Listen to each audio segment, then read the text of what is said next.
ముక్కోటి ఏకాదశి ప్రతి నెల కూడా అంటే ప్రతి మాసంలోనూ 2 సార్లు ఏకాదశి అనేది వస్తుంది. అంటే అమావాస్య వెళ్ళిపోయిన తర్వాత 11వ తేదీ ఏకాదశి. ఏకాదశి అంటే 11 అనే కదా, కాబట్టి 11వ తేదీ ఏకాదశి. ఇది శుక్లపక్షంలోనూ కృష్ణపక్షంలోనూ 2 సార్లు కూడా వస్తుంది.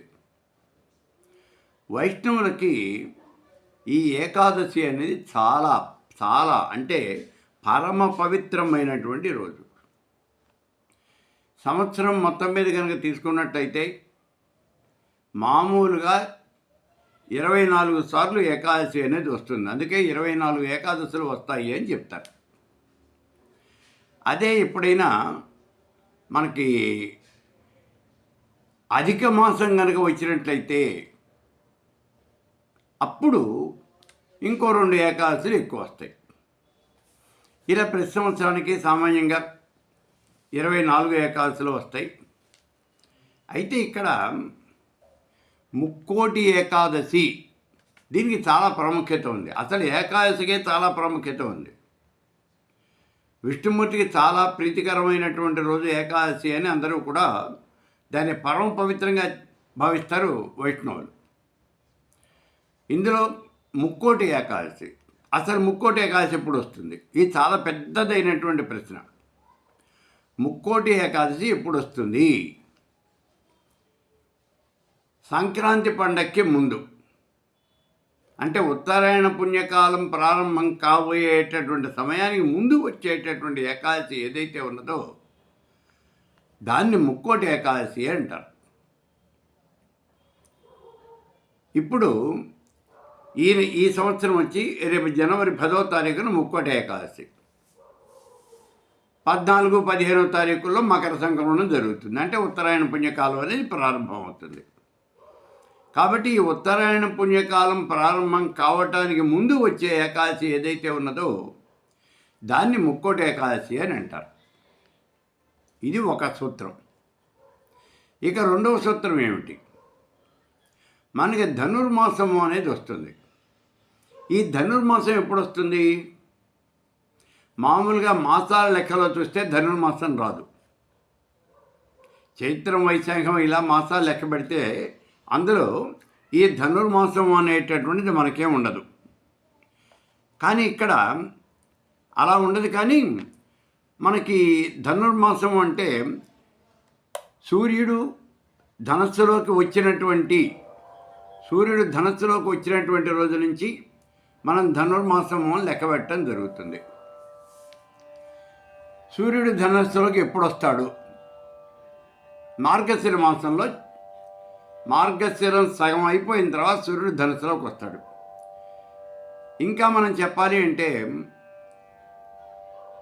డిసెంబర్ 13, 14 తారీఖుల్లో సూర్యుడు ధనుసులోకి వస్తాడు. ఇది ఖచ్చితంగా 13వ తారీఖే వస్తాడు అనే మాట మనం చెప్పలేము.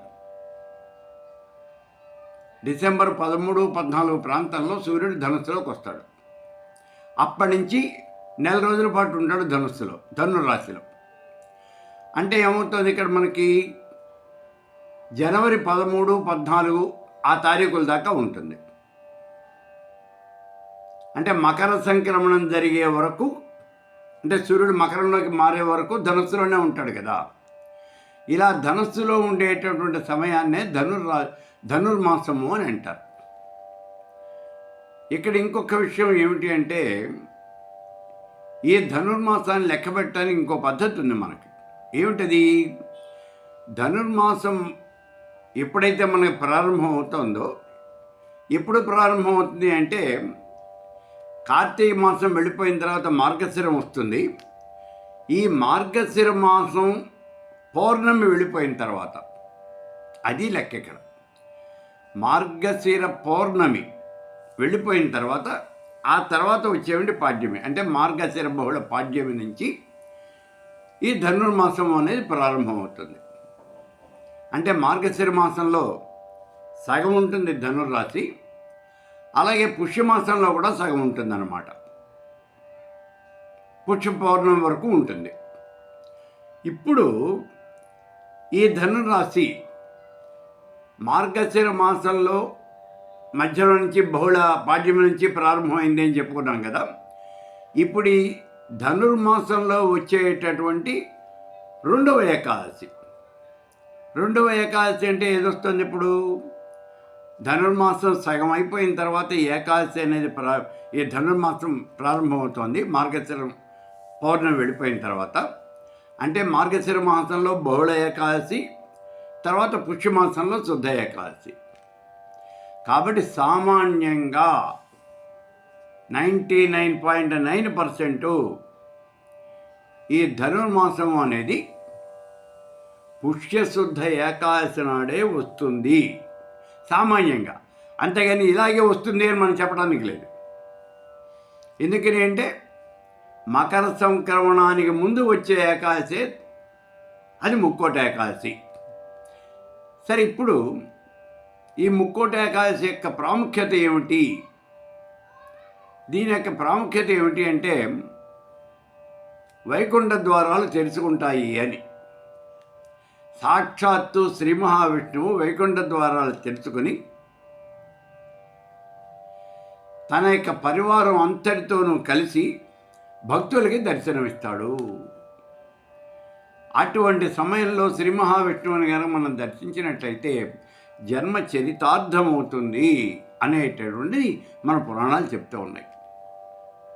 కాబట్టి ఇక్కడ ఆ శ్రీ మహావిష్ణువు యొక్క దర్శనం కోసమని పరితపిస్తారు. అది ఆ ముక్కోటి ఏకాదశి యొక్క ప్రాముఖ్యత. ముక్కోటి ఏకాదశి నాడు సామాన్యంగా అందరూ కూడా ఏమాత్రం దేవుడి మీద భక్తి ఉన్నటువంటి వాళ్ళు అయినప్పుడు అందరూ కూడా, వైష్ణవులే కాదు స్మార్తులు కూడా, అంటే మనంతా స్మార్తులం. వైష్ణవులతో పాటు మనం కూడా ఉపవాసం ఉంటాం. తప్పనిసరిగా ముక్కోటి ఏకాదశి ఉపవాసం ఉంటారు. ఆ రోజున విష్ణు సహస్రం పారాయణ చేస్తారు. ఏమాత్రము భగవంతుడంటే నమ్మకం ఉన్నటువంటి వాళ్ళైనా విష్ణు సహస్రం పారాయణ చేస్తారు. ఆ భగవంతుడి యొక్క సేవలోనే వాళ్ళ కాలం గడుపుతారు. ఆలయానికి వెళ్తారు. ఆ రోజున ఉత్తర ద్వార దర్శనం జరుగుతుంది. ఇది చాలా ముఖ్యమైనటువంటిది. ఆలయాల్లో ఉత్తర ద్వారం తెరుస్తారు. ఆ ఉత్తర ద్వారం గుండా ప్రవేశించి భగవద్ దర్శనం కనుక శ్రీమన్నారాయణ్ణి దర్శించుకున్నట్లయితే మీకు మళ్ళీ జన్మ అనేది ఉండదు. మీరు చేసినటువంటి పాపాలన్నీ కూడా నాశనం అయిపోతాయి అని చెప్తున్నాయి మన పురాణాలు. ఇది మన యొక్క నమ్మకం. అందుకని ఈ ముక్కోటి ఏకాదశి నుండి చాలా పుణ్యం పరమ